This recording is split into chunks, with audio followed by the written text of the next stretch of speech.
So we were on page number 134, the first volume of the Gospel of Sri Ramakrishna. All of you have that first part, though we have covered it in our regular Sunday Gospel class.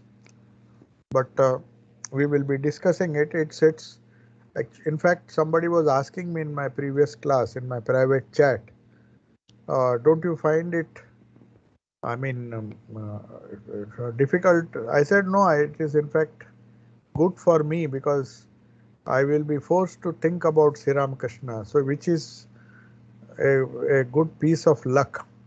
If something compels you to think about the spirit or the like gospel and all these wonderful ideas, uh, the lucky people are one who are compelled to think.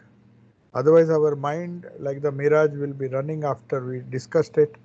Sister Nivedita heard it for the first time from Swami Vivekananda that when he was walking in the desert, he saw a mirage and he thought there is water. For 15 days, he didn't bother because he had water with him. And on the 15th day, he really felt thirsty. So he went towards the water. In deserts, you can see this mirage, the reflection of the heat. Just over the sands, you have a feeling that there is water there, but it's the reflection of the sky because of the. Uh, I think Professor Ajay can explain it in a much better way. Anyway, that mirage was a revelation because he had never seen a mirage before. Swamiji had never had an occasion to see a desert.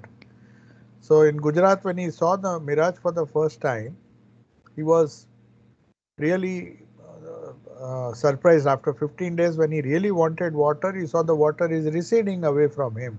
The nearer he goes, then he realized, oh, this is the nature of the mirage. So also is our Maya. Maya tries to make the unreal look as real, and we run after that. And when we run after those things, they somehow, because of their transient nature, they all seem to vanish. So that gave him a wonderful idea, a wonderful metaphor which he used when he delivered those two famous lectures on Maya and freedom in Piccadilly in the Princess Hall. Uh, he saw this. He gave this example. So anyway, let us come back to the gospel where Sri Ramakrishna seems to be saying that the moment you wear a black bordered dhoti, in those days it was a luxury, and people who were austere, they normally wore a simple dhoti, not a black bordered dhoti. So only the babus, the so-called westernized babus, they used to wear, and they used to hum the love songs of Nidhu. So, or play cards. So that was the fashion in those days. Nowadays, of course, these dresses are not there in Kolkata, and wearing a black bordered dhoti would not mean anything. So he says even a sickly person, even a weak person, though he did not have uh, the apparently he didn't have the physical strength of the English masters whom he was imitating. Even he, when he wears a black colored dhoti, he would sing the love songs of Nidhu in a romantic way. And a sickly person, when as soon as he puts on English boots and he climbs the stairs as if trying to imitate the West Englishman. So, and similarly, Sri Ramakrishna says a third example that even if he is illiterate, if he has a pen in his hand, he thinks he is a great scholar and starts to scribble. These simple metaphors or examples which what Sri Ramakrishna is giving in the gospel has a deep meaning. How we environment changes us, how they determine our personality, the need for satsang. Why do we need satsang? Because if we live in the company of, say, for example, even not only the company, if we just try to imitate even the dress of such people, the moment he says you put English boots, you start unconsciously start behaving like an Englishman, whether you have that capacity or not. So it's not only the persons or the people who influence you, not only their thoughts, even the dresses associated with them. It is such a subtle psychological truth that which Sri Ramakrishna is giving, says even very unreal, it is the most unreal quality. You will think, oh, this black bordered dhoti or some English boots, how can it change my culture? I am a Hindu at heart. That is why, Ishwar Chandra Vidyasagar, though it was compulsory for him to wear Western clothes, he refused. He said, I will come in with my traditional dhoti. Now in India, you people will laugh at you if you wear your traditional clothes to your office. So much we have been influenced. That shows the impact of Western thoughts. Just like the Arabs, they feel proud to wear that long gown. If you go to Arabia, the traditional Arabs, no matter how, even when they travel to the West, some of them refuse to give up their dress. They wear that same dress wherever they go. Of course, if it is cold, they will wear something inside. But the idea is that the moment I change even an inanimate object like a dress, I change my, then it subtly influences your character or your changes a person's nature. It's a great psychological truth, and Sri Ramakrishna is saying that that shows how a live person can change your holy company, change your nature, like holy company or evil company. So a person will change your nature in a deeper way, but even the dress associated with such persons, if we have, even these inanimate objects have a great influence. Now, he is giving another example. Money is like he was just speaking about dress and holding a pen, small things which impact our nature, transform our nature in a very deep way. But there is a deeper, that is why he insisted on Kamini Kanchan Tyag. Money, he says, is a great upadhi. Now, this has to be understood from a psychological point of view. He says, as soon as yesterday and in our Tuesday class as well as the Thursday class we are discussing the divine play of Sri Ramakrishna and the Holy Mother both on Tuesdays and Thursdays. It's such an important class that at least those who have taken initiation, for them it's so important to understand their Ishta, what Sri Ramakrishna stands for, what Holy Mother stands for. It is not just the picture that we worship, it is the ideas behind that picture. The dress that mother wore, her behavior, her simple actions, they also create great samskaras. Just as Sri Ramakrishna says, money is a great upadhi. He is giving an example, a live example. He says, as soon as money comes to a man, he becomes so different. He is no longer the same man. Now he says a Brahmin. Now, as I told you, there was a discussion why this caste system is there in India. In India, the caste system says, when you see all the stories, the different stories, either Panchatantra or even other stories, the famous stories, they always say poor Brahmin, a rich merchant. Merchant will never be poor, otherwise he will not be called a merchant. So a rich Vaishya or a rich merchant, a strong king or a powerful king. So power is associated with the Kshatriya quality. And if you want to claim or if you want to lay claim to be a Brahmin whose goal in life is knowledge, not money. If his goal is money, using knowledge to gain money, then he is a Vaishya. So one was expected to give up certain things to be qualified to be called a Brahmin. So here you see this beautiful metaphor he is giving. A Brahmin who was outwardly very humble used to come here. So when all the stories say poor Brahmin, poverty is out of choice. It's out of recognizing, like Thakur's father, Holy Mother's father. They belonged to rather poor families, but they were Brahmins, real Brahmins in the real sense, because they lived certain values. And the highest place is ascribed in Hindu society to one who is full of knowledge, not one who is full of wealth. That's why Swami Vivekananda said, you think our caste system is bad because we don't follow it properly, but it is a very, very wonderful system, because your caste system in England or in the West, in America, is a caste of dollars. The more dollars you have, you become aristocratic. You divide people into category. Money divides your. The more money you possess a bigger car. You don't mix with people who have a smaller car. So money becomes a upadhi. Upadhi means that determines your caste. So here is a caste based on money. There it is a caste based on knowledge, on spiritual knowledge. If you are a Brahmin, you belong to the highest class, not because you have more money, but because you have voluntarily decided to, not poor in the sense that they have nothing to eat. Poverty means voluntary poverty, because they had to spend a lot of time acquiring knowledge and spirituality. And spirituality cannot be had without some kind of voluntary poverty or satisfaction with the needs that one has. If one is after greed, then he may be called a Vaishya, so he becomes lower in the estimation of Indian caste system. You see, a rich person, a powerful person like Kshatriya is considered to be second in hierarchy.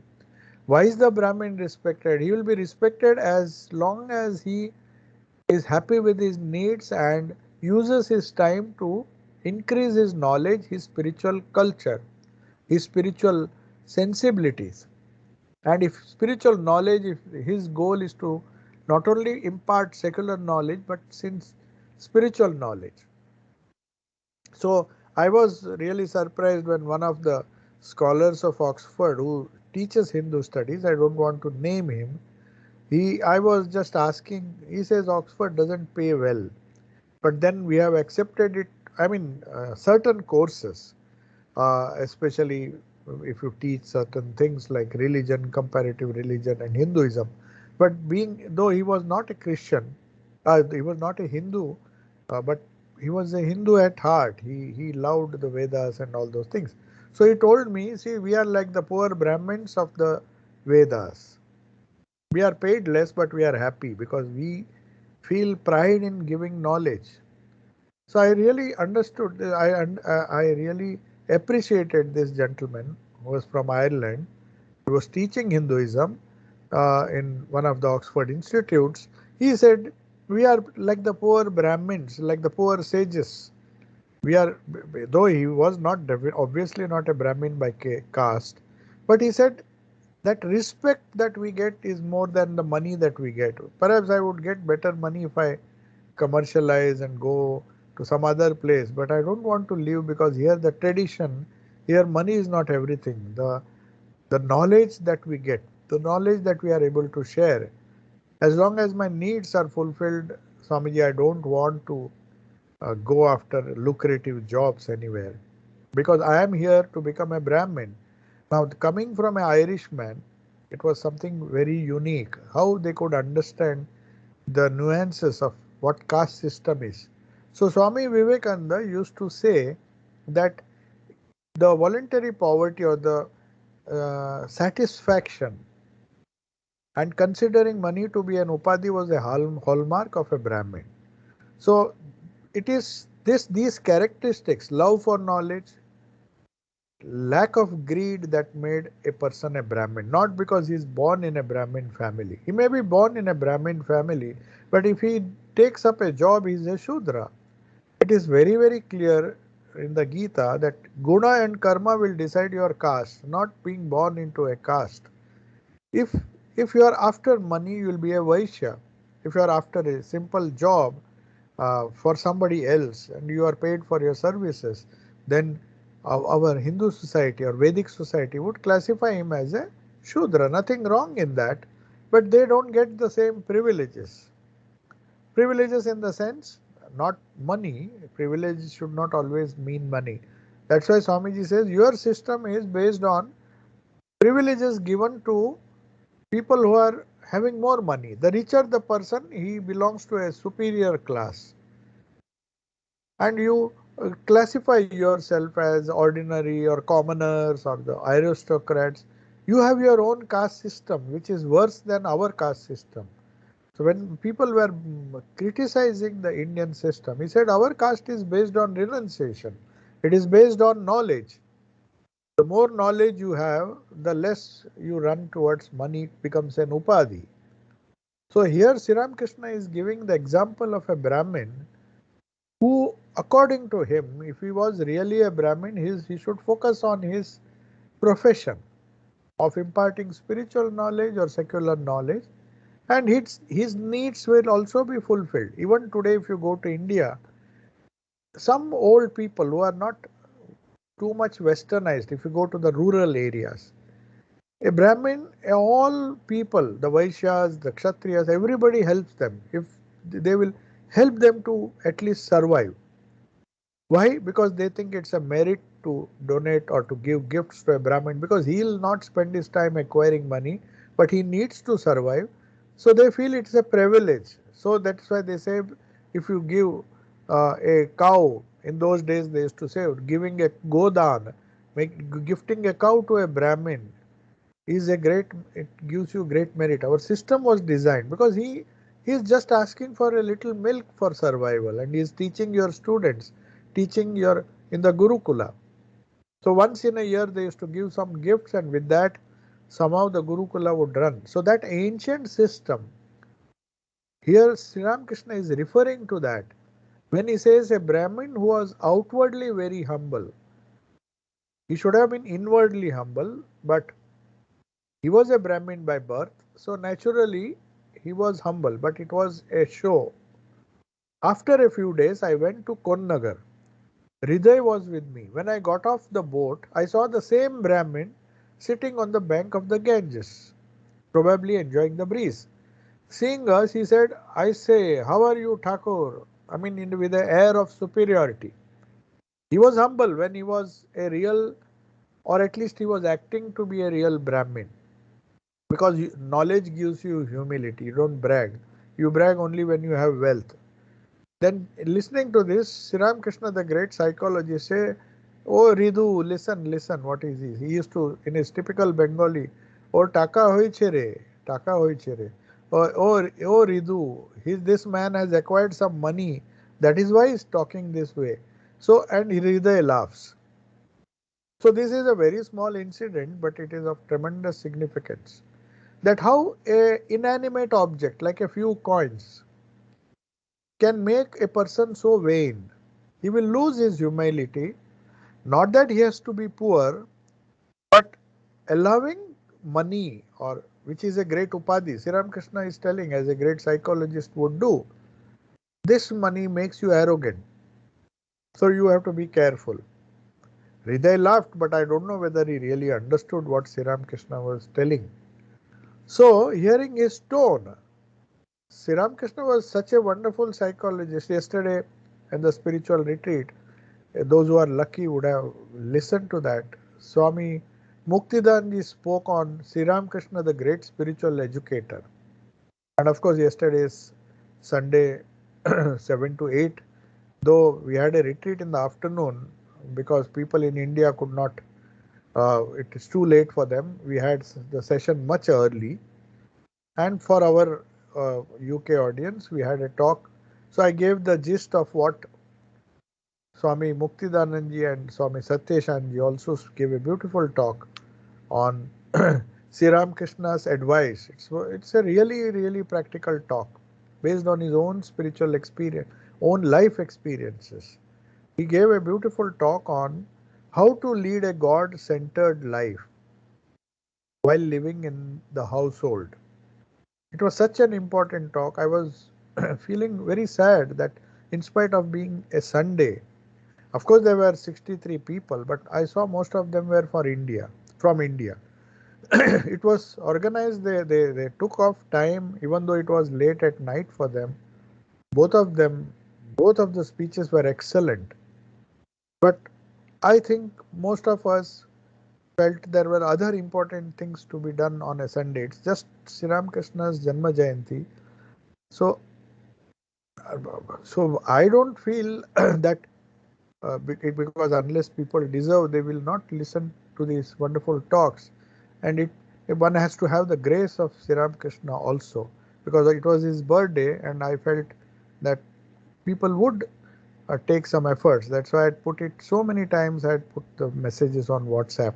Of course, they didn't they especially Muktidananji's talk, the second talk on which he spoke on Sri Ramakrishna, the great spiritual educator. He mentioned some wonderful points. We talk of education, we talk of human possibilities, we talk of education, but we have such a skewed idea of education. Everything, why Sri Ramakrishna, in the evening talk yesterday I mentioned that, why did Sri Ramakrishna come as a illiterate person? It was just to give a slap on the faces of the people who were educated in the Western way, just to show. And remember, Swamiji says he came in that very year in which Macaulay decided to destroy the Indian type of spiritual education. So when Muktidanji said that Sri Ramakrishna was the spiritual educator of mankind, that doesn't mean that he was not interested in other systems of education which enable us to earn a living. All those things are important. But the right type of education is in which you activate the spiritual sensibilities of the children. We don't know how much how much we make them suffer in older life, in later life, these young children, because they are subject to the system of education which society has devised for them.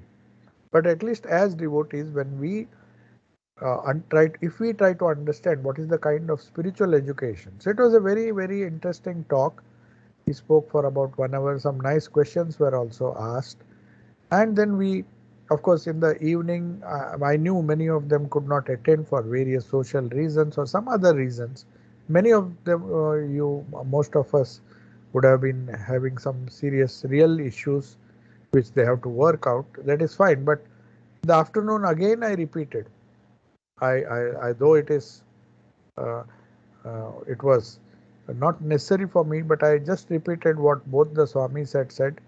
But still, I posted those talks along with Dattatray's bhajans, because that Swami who spoke first, Swami Satyeshanji, spoke about one beautiful song of Thakur, Bengali song on Durga, which was very dear to Thakur. So he gave some practical hints of how householders can lead a God-centered life without giving up the household. So here also Sri Ramakrishna is pointing out some wonderful things. He says, just see the power of a little coins. Not that he has become a billionaire or a millionaire. A little money has made him so vain that the outwardly humble or humility which comes out of pure knowledge was missing. And within a few days, this Brahmin who was humble and used to talk and mix with Sri Ramakrishna just started behaving as if he is not a Brahmin, losing his humility. That's why he says, Thakur laughingly said, Ore or taka hoy chere. So he's acquired some money. Then he gives another very powerful metaphor, an example. This is still more, because these examples, we have tried to put this on the cover of our Vedanta issue. A frog is sitting. We have drawn sketches because most of these parables are better understood when you see it in the form of a line sketch. We see so many things, we share so many things on uh, Facebook and all those things which really are not worth sharing. But I had shared this particular sketch which one of our artists had drawn, because in Japan they believe that one picture is more powerful than thousand words. That is the Japanese proverb. So they give a lot of importance. So I thought Thakur's parables are so powerful that they should be converted into pictures. And we try to give one picture in every issue, the front cover page, and the description of that. So this picture, which is wonderful, a frog had a rupee.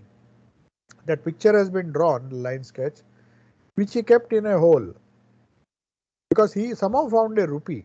But for that frog, it was a great thing. You see how money makes one vain and proud.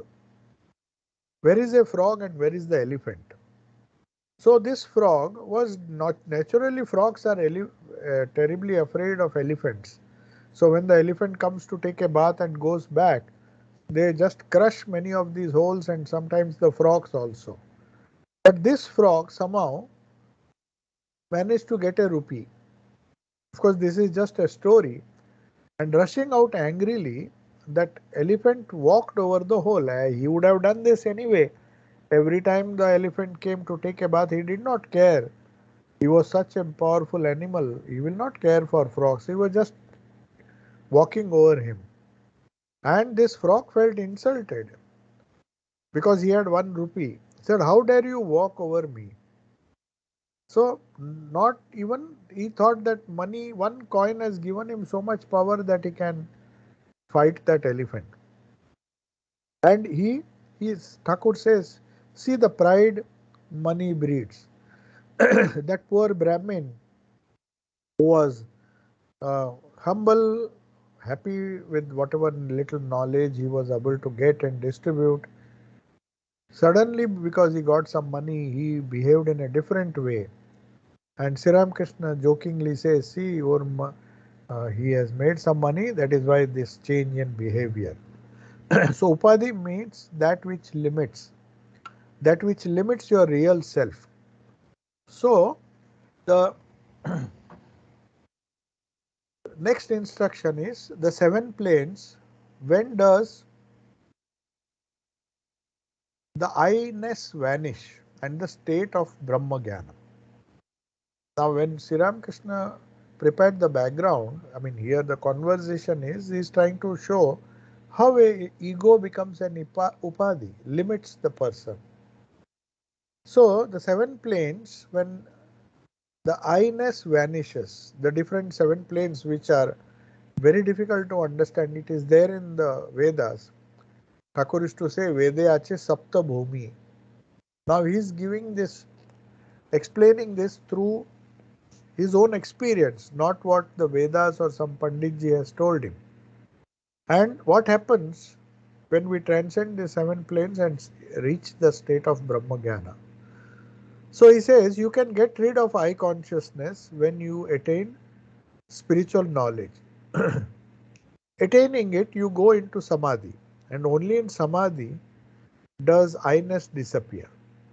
So I consciousness means asmita, which we discuss in our uh, Raj Yoga class, that avidya, ignorance, gives rise to asmita. And then asmita is the I consciousness, which first comes, and then all the other limitations or defects come in our life. So you can get rid of I consciousness only when you attain spiritual knowledge. So he is teaching the technique. When does this I consciousness go? If it's such a big bother, I mean, it causes so much of problems. We call them ego problems in a very psychological language. This attitude problems. Some people have that attitude or that ego, which puts them into a lot of trouble unnecessarily. It pays to remain humble sometimes.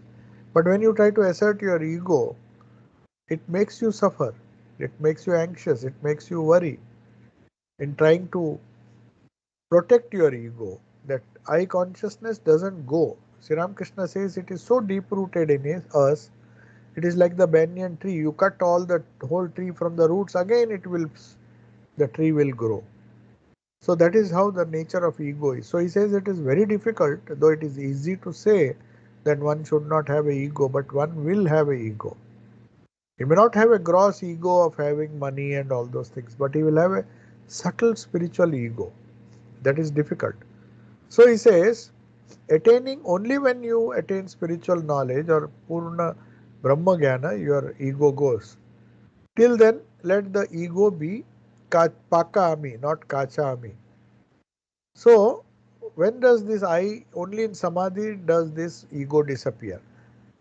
So that's why Sri Ramakrishna gave an alternative or intermediate or proximate goal when he said, okay, the ego will not go, then let it be the Vidyami or the Pakami, the ripe ego, that I am a son of the Lord or I am a daughter of the Lord, I am a servant of the Lord. So that helps one to handle one's ego. It will not go, but it will still not trouble you. But Kacha Ami, that is the raw ego, will put us into a lot of trouble, will put us into a lot of uh, unpleasant situations in life. So the Vedas, Sri Ramakrishna says that I-ness vanishes only when the mind ascends to the seventh plane.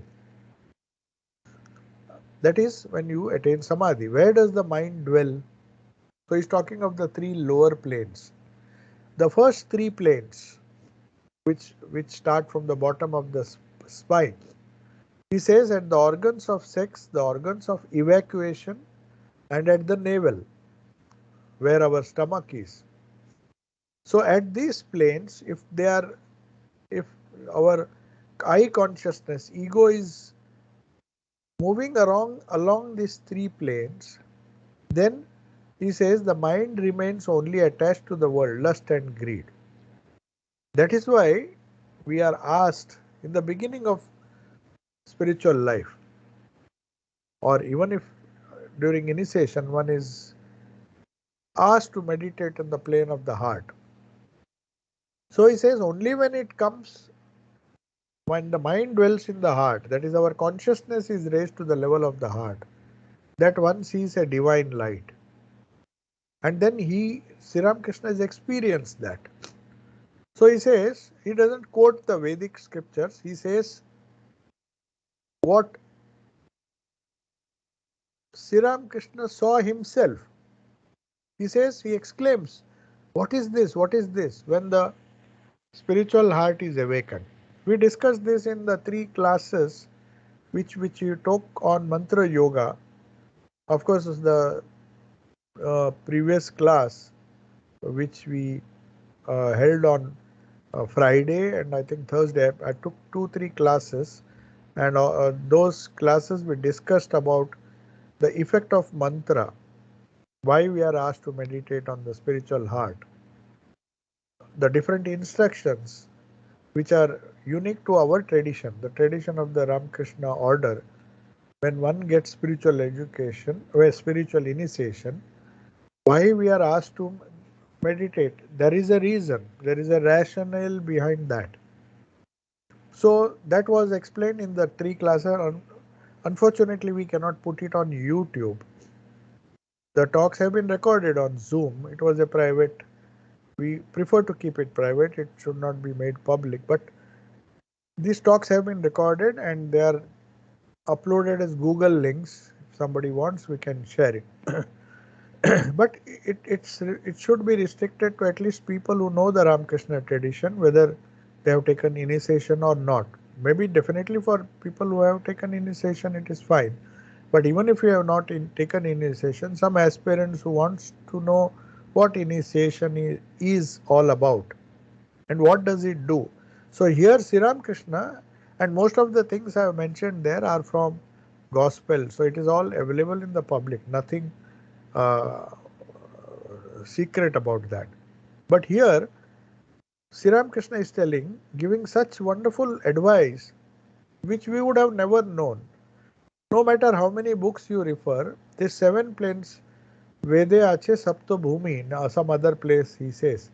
Now we do not know where it is there in the Vedas, but Thakur makes it accessible to us. He says, what is the second, third plane? The lower planes very clearly says the first 3 planes have to be transcended. Otherwise, we will be like in the the lower planes, the gross planes. But when we come to the third plane, we will be slightly detached from lust and greed, Kamini Kanchan. That is what Sri Ramakrishna is saying. That is why we insist on beginning our spiritual life by meditating in the heart. And when he says, when the mind dwells for a long time, it sees a divine light. That is known as as I described in the second talk on Mantra Yoga, the light of the Pratyagatman. That is the first goal, the proximate intermediate goal of our sadhana. Then our sadhana really begins.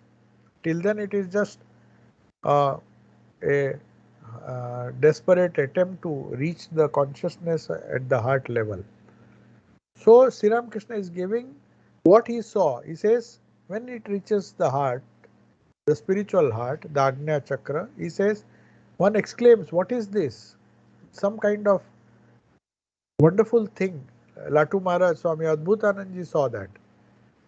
Swami Shuddhanandji was explaining the Kathopanishad. In the Upanishads it is there because some Rishi might have seen it.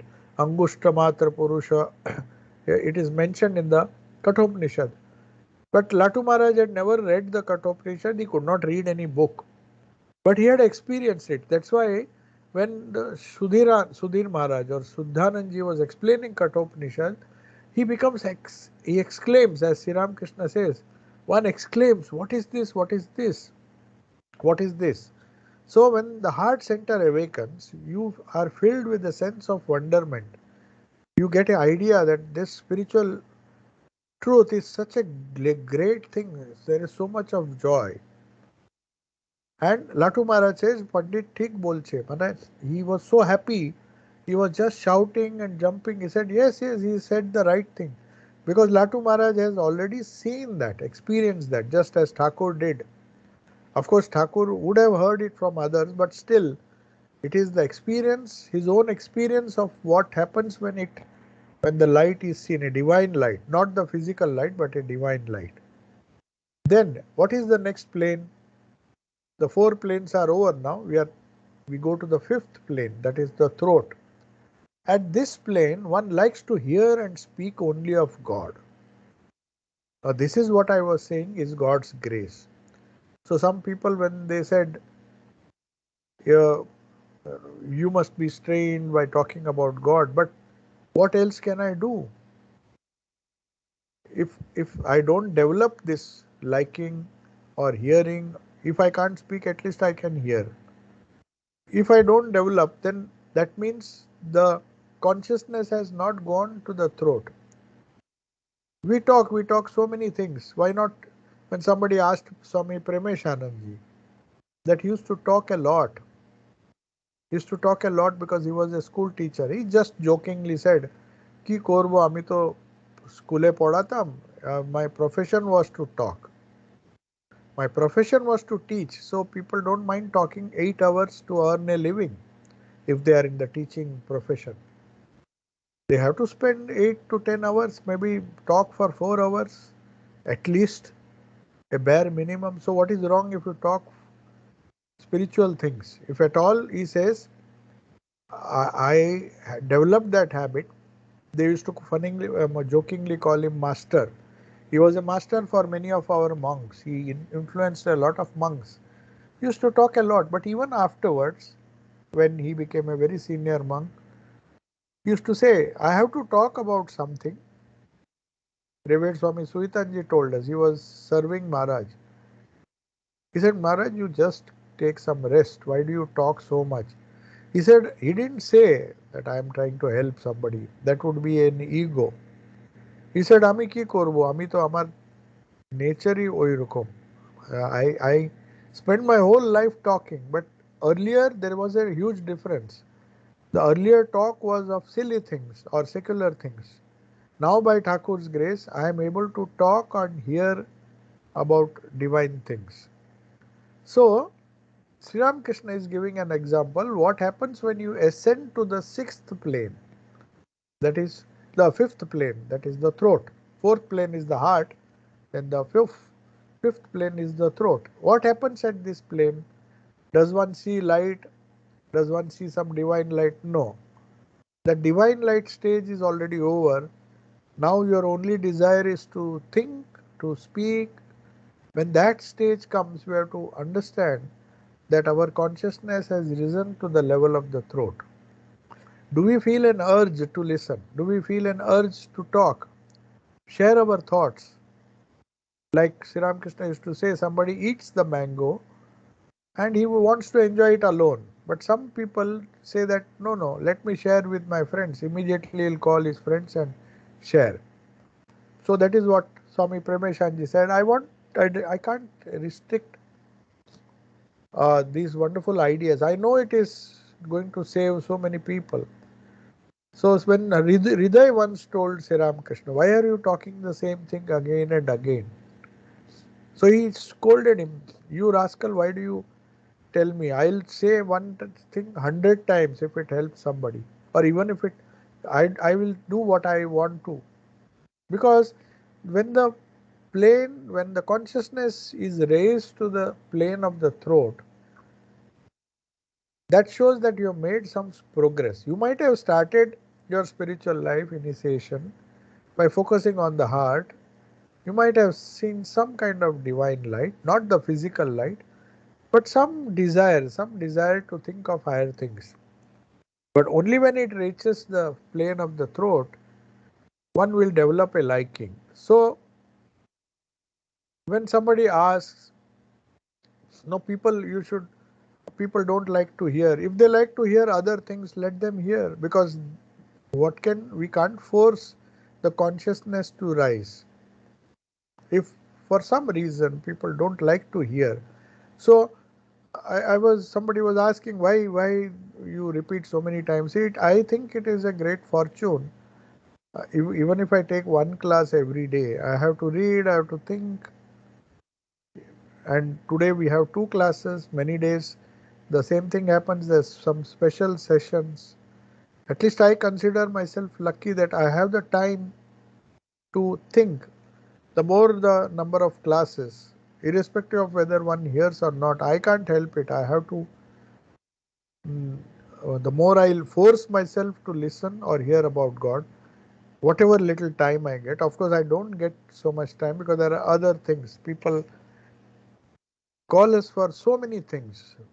If you just make a list of the problems that people try to discuss and the amount of time you have to spend to tell them how to come out of it. Some of the problems are self-created. Most of the problems are created by our own self. And yet they feel that there is a solution. They want a worldly solution to the problem they have. I said there cannot be. The only way is to transcend it. Otherwise, Sri Ramakrishna would have shown that. Lord Krishna would have shown the way how to avoid the battle. You go sleep peacefully, enjoy your palace and all those things. But Arjuna had to learn the hard way.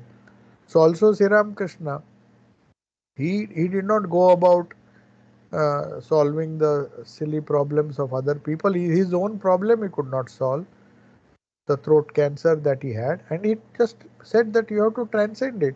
I'm telling you the solution, but are you prepared to listen to the solution? So here he is saying one likes to hear and speak only of God.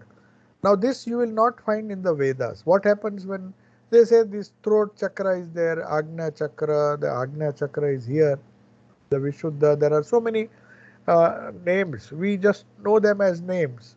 Shat chakra, Sahasrara, we hear, it's very nice to listen. The wonderful explanations of Vedanta as many of the academicians do. But what actually happens, only a simple person like Sri Ramakrishna, a humble person who said, I don't know anything, only mother teaches me. Whatever mother tells me, I tell you. And sometimes he jokingly said, I want to tell you everything, but my mother holds my throat, doesn't allow the words to come in. So she doesn't want everybody to hear everything. Anyway, whoever gets a chance and develops a liking to hear and speak only of God, for them the consciousness has risen to the fifth plane. Then the mind goes to the forehead, the consciousness goes to the forehead. and between the eyebrows. Then one sees the form of Satchidananda. So though people like to meditate there, but they have to be stable. Some people asked me, some of the sects or some YouTube videos, some guru would have told them to meditate on the eyebrows, the chakra here. So that it's a shortcut. But it is not so easy. It is a stage when you see Satchidananda. But then what happens after you transcend Sahasrara? One has the desire to embrace. One sees, one gets a glimpse of what Satchidananda Brahman is when it goes to the Agnya Chakra. But one, one cannot do it. The flame in the lantern, Sri Ramakrishna gives a beautiful example. He says, the flame in a lantern can be seen, but you cannot touch it. That is what happens. See, nobody has given this example in the history of spirituality. Thakur is giving a day-to-day example by saying, when the Agnya, when you see Satchidananda, you know what a flame is, and you want to touch that light, but the glass is preventing it. You feel as if you are just touching it. You want to touch it, but you cannot. But when the mind reaches the seventh plane, that is the Sahasrara, you feel as you lose that I-ness, that ego that which is binding you to the world, and one goes into samadhi. So Vijay Krishna Goswami was sitting there, immediately asked, when the mind reaches that Sapta Bhumi, the seventh plane, and when suppose he breaks the glass, as Sri Krishna said, in the Agnya Chakra you see Satchidananda, you perceive, not see means not see with the eyes, you perceive, get a knowledge of that Satchidananda, and but still there is a glass which prevents you from touching it or accessing it or experiencing it fully. Only when that glass breaks, the seventh plane is reached. So then Vijay Krishna Goswami says, you have expressed all the other planes, you have shown or told us what happens, how one feels, what one experiences. When it reaches the throat, one feels like talking, discussing, thinking, day and night, experiencing the spiritual truths to the extent one can. Of course, one cannot do it for 24 hours. That consciousness does not remain in the throat plane for long. That's why we want to make it stable at the heart, so that there is some kind of spiritual joy. That's why after long meditation, long spiritual practice, as of course explained by the Guru, one can somehow activate the consciousness at the heart level. Then now and then it might go to that level. Now and then you might feel the need to hear genuinely, not just out of some kind of loneliness. Sometimes people just are lonely, they just want to hear something. At least they have the good sense to listen to good things instead of wasting time. Otherwise, most of us do not know what to do with our spare time. But a person whose mind has now and then, after of course being established in the heart center, Sri Ramakrishna says that when it comes near the forehead, you feel like talking about God, hearing about God. If you can't talk, you can hear, or it means the same thing, reading about God. But it should come from an inner desire, not because somebody else is reading, I should also read. No, if the uh, idea comes that spontaneously the desire to listen, desire to hear, or desire to speak comes, then you should think, you should know that the grace of the Lord who is sitting within the heart, as we have to imagine that He is inspiring us to go higher and higher. He is raising the consciousness to go to the heart, to the throat. And what happens, Sri Ramakrishna is telling, and when it goes still higher, if His grace is there, if by the Lord's grace we reach a little higher, still there is a distinction, still that ego remains. When that is smashed, one reaches Nirvikalpa Samadhi. So Vijay Krishna Goswami asks, What happens when it reaches the top plane, the highest plane? Sri Ramakrishna says, what happens when the mind ascends to that seventh plane cannot be described in words. That is what he meant. Mother is holding my throat. Means his consciousness is reaching the throat, but it is not crossing the Sahasrara. So, reaching the Sahasrara, it is as it were mother is, when he says mother is holding my throat and not allowing me to speak, that means the consciousness of the people who were supposed to listen, God's grace is not there that they can have a vision of Satchidananda because they don't have the capacity to bear it. Perhaps that is the reason. So Sri Ramakrishna says, what happens when it passes the Sahasrara is the ship enters dark waters, then it doesn't return. They call it Kala Pani. When ships were lost, nobody knows. The ship has crossed. Whether they are survived, whether they have survived, whether they have landed in another island. For the people who are on the shore, they say, oh yes, that ship has entered the Kalapani. It used to happen long ago when there were no tracking systems.